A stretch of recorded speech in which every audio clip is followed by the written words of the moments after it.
Maya from Calvert Library. Thanks for tuning in to It's Elementary. Today's story and activity are going to be celebrations of Latinx and Latinx American culture. Our book is called Round is a Tortilla, written by Roseanne Greenfield Thong and illustrated by John Parra, and read with permission from Chronicle Books. So Round is a Tortilla is an excellent example of how a book can teach us another language or support a home language that we already use. Round is a Tortilla uses Spanish, and there are going to be a few Spanish words on each page. Most of the book is in English, but there are Spanish vocabulary words interspersed. However, the Spanish words are not defined until the very end. So if you don't already speak Spanish, or if these are new Spanish vocabulary words for you, you're going to have to use context clues to figure out what they mean. Context clues can be other words on the page that tell what's happening in that part of the book. They can be found in the illustrations or a combination of both. So let's start with the cover. Round is a tortilla. It's a book of shapes. So that makes sense because round is a shape, right? Let's look at the illustration on the cover. Let's see. I don't know the word tortilla. What's a tortilla?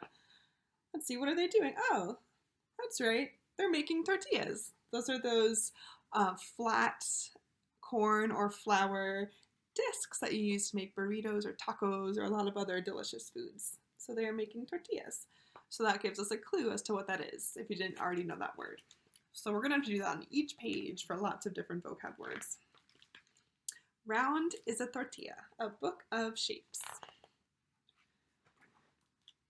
Round are sombreros. Round is the moon. Round are the trumpets that blare out a tune. So our Spanish word on this page is sombrero. And as you can see, they're dancing around all the sombreros on the ground. It's a hat. Round are campanas that chime and ring. Round are the nests where the swallows sing. Round are tortillas and tacos too. Round is a pot of abuela's stew. That's their abuela, their grandma. I can name more round things. Can you? Do you see anything else round on this page? See, the chandelier looks pretty round. The table looks round. The burners and the other pots on the stove. Yeah, look at all those ladles and spoons, the window. Ooh, a new shape. Square are the letters. We know them well. Square is a board game to help us spell. See, 1, 2, 3, 4 equal sides. This is a square. They're playing a spelling game. Here's a square little tiles, and it spells F-A-M-I-L-I-A. Familia. Family. Square are ventanas that give a view. Square is my clock and photos too. Square is the park and the Zocalo. Square is a fountain from long ago.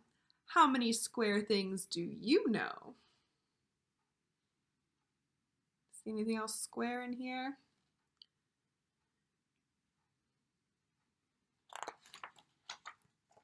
Rectangles. Rectangles are carts with bells that chime and cold paletas in summertime. Here's our rectangle. It also has 4 sides, but 2 of the sides are a lot longer than the other 2. Paletas, there's our paletas. So refreshing. Es muy frío, muy delicioso. Cold and delicious. Stone metates inside our casa help us grind our corn into masa. There's a lot of Spanish on this page. So stone metates, there she's using a metate to roll out the corn into masa. It's the grain to make the tortillas. Rectangles are flags that fly above the scoreboard way up high. How many rectangles do you spy? There's a lot happening on this page. I see 1, 2, 3, 4, 5 flags that are all rectangles. Here's the San Luis Rey Missions board. It's supposed to be taking place in California. There's the rectangular coverings, the rectangular seats.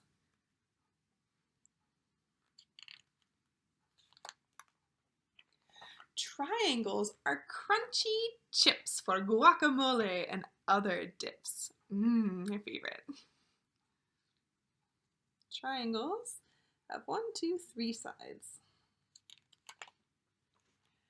Triangles sail on the breeze. They line the shore and glide on seas.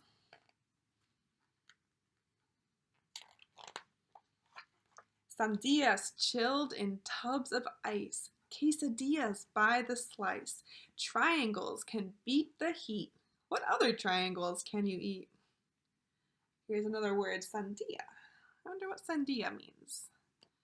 It says chilled in a tub of ice. So here's that tub of ice. What's being chilled in there?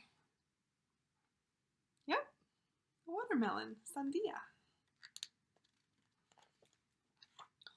Oval is my favorite locket, a special pebble in my pocket. I find ovals at the store. Huevos, olives, beans galore. Can you name a couple more? There's a huevo, laid by a chicken. The huevo, some milk. That looks like that picture frame is an oval. An oval is round, but it's not quite a circle. It's like a tall, skinny circle. Stars for parties, stars for light, lining streets with colors bright. There are so many shapes wherever you go. How many more shapes do you know? I see a star-shaped piñata. Let's see. The plant's kind of in a star shape. Here's the lanterns. Look around your own house or your own world. Can you identify any shapes around you? And here's that glossary. Just in case your context clues were not enough, here are the full glossary of all of those Spanish words. A lot of them. The end. Our activity today is a traditional Mexican craft. We're going to make some flowers to decorate our houses. For this activity, you're going to need some tissue paper or crepe paper. If you just have one color, that's totally fine. You can also mix different kinds of colors. So tissue paper. We're going to need scissors, a ruler, and either a stapler or something to tie, so like a little twist tie or a piece of yarn, something to tie the flower in the middle. So go ahead, gather your supplies, and then we'll make some flowers together. Alrighty, to make our tissue paper flowers, we need some tissue paper. I recommend using 4 pieces of tissue paper. They can all be the same color, they can be different colors. I have 2 orange and 2 yellows. You want these pieces to all be the same size, and you want them to be a rectangle. So one side is a lot shorter than the other side. These are about 7 by 9 inches, and you can also experiment with the different sizes and how many sheets of tissue paper you use, but this is a good size to start. So you take your 4 sheets, get them in a nice even pile, I'm going to turn them so that the shorter edge is facing you. And then we're going to fold them, all 4 pieces together, like an accordion. So you're going to fold it up about 1/2 inch to 1 inch and crease it. And then you're going to flip it over and then fold that same edge back to make another fold the same size as the first one. And then flip it over and fold, flip it over, fold and crease. You're going to do that for the whole thing until your whole stack of tissue paper is a nice little accordion style stack. Keep them in the pile. Take a stapler and we're going to find the middle right about there. Staple it. Other options are to take a twist tie, a piece of string, or a chenille stem and tie the middle. The chenille stem works really well if you want your flower to have a stem, because that way you'll have something coming off. But we just want to do something to secure the middle. Now take your scissors, and on each end we're going to cut a nice little arch to smooth off the edges and make the petals. So you don't have to cut a whole lot off, just enough to smooth the edges. It doesn't have to be a perfect arc either. Okay, and then we do that to the other side. And with this, see, my pages weren't exactly even as I was folding them. This is a good time that you can just find the shortest one and cut beneath that. So now they're all the same size.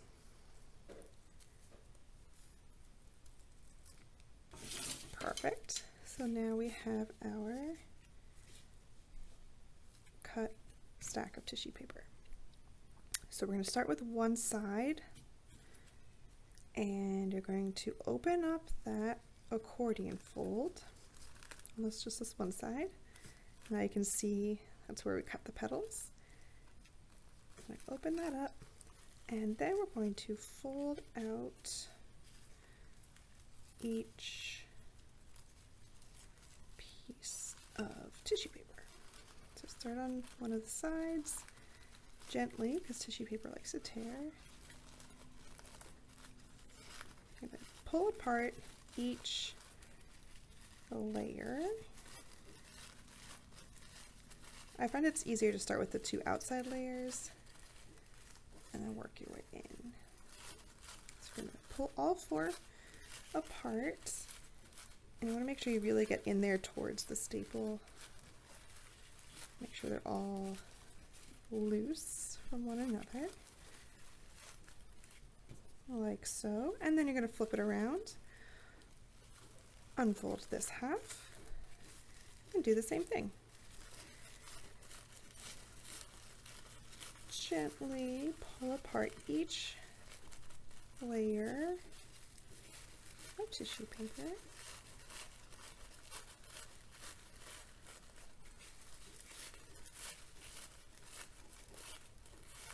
Let me get in there, get the folds out from where the staple's holding them.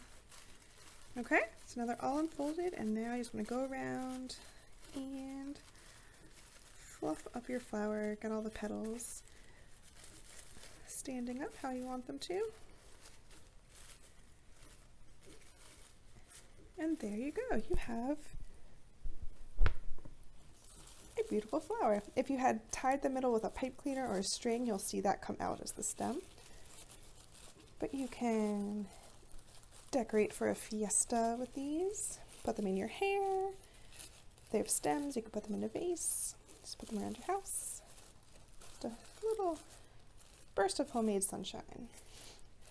And here's some other ones I made. You can see different color combinations. This one was bigger. The rectangle of tissue paper was bigger with this one. And there you go. Make a whole bouquet. Thanks again for tuning in to It's Elementary. Keep an eye on all of Calvert Library's social media pages and website for more stories and activities for the whole family.